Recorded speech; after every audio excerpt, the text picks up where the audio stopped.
ဟုတ်ကဲ့ပါဒါကတော့ကျွန်တော်ငါးမျက်နှာဖျားဖူးသွားတာပေါ့နော်ငါးမျက်နှာဖျားဖူးသွားတာတအားလည်းအေးတဲ့တောင်ပေါ်မှာလူတွေလည်းတအားပဲများတယ်ခင်ဗျာနော်ကျွန်တော်မှာ9နာရီလောက်ရောက်သွားတယ်ပေါ့နော်ဟိုမှာပြီးတော့ဖျားဖူးတယ်အပေါ်မှာဆိုဖျားဖူးလာတဲ့သူတွေအများကြီးပဲ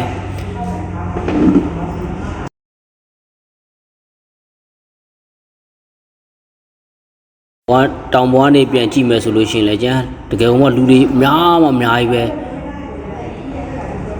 တအားစီတယ်ဗောနော်ဖျားဟူးလာတဲ့သူတွေတအားပဲများတယ်ခင်ဗျဟိုဘက်ကတောင်တန်းတွေနဲ့တကယ်မှတပ်ပယ်ကြည်ညိုစရာကောင်းတယ်နော်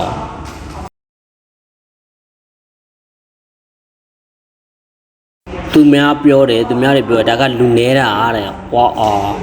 ကျွန်တော်ဒါသွားတဲ့အခါပေါ်ဒါလူနေတာလို့ပြောတယ်လူနေတာတော့ဒီလောက်များတယ်ဆိုရင်လူများရင်တော့နော်နေတာမို့ဟုတ်ကဲ့ပါကျွန်တော်ဖျားဖူးပြီးတဲ့အခါကျကျွန်တော်တို့ပန်းချံကိုရောက်လာပါတယ်နော်ပန်းချံကိုလာလဲပါတယ်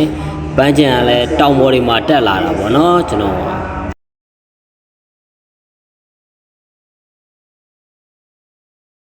ဟုတ်ကဲ့ပါဒါကတော့မှကစားကွင်းအပွားနေပြီးတော့ဆင်းလာတဲ့ဗာလဲဘောကွင်းစီးပြီးတော့အောက်ကိုဆင်းလာဘယ်လောက်လဲခလေး90လူကြီး100ဆို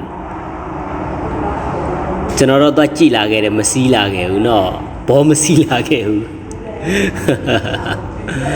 ရအောင်မပြောဖို့ကောင်းပါတယ်ခင်ဗျာနော်ကျွန်တော်ဖျားဖူးသွားတာပါပန်းချမ်းမှာလည်းသွားလဲလာခဲ့တယ်ဖျားလည်းဖူးရတယ်အလေခီးလည်းအပန်းဖြေခဲ့တယ်ဗောနော်အားလုံးပဲကျမ်းမချမ်းသာကြပါစေခင်ဗျာကြည့်ရှုအားပေးကြပါဦး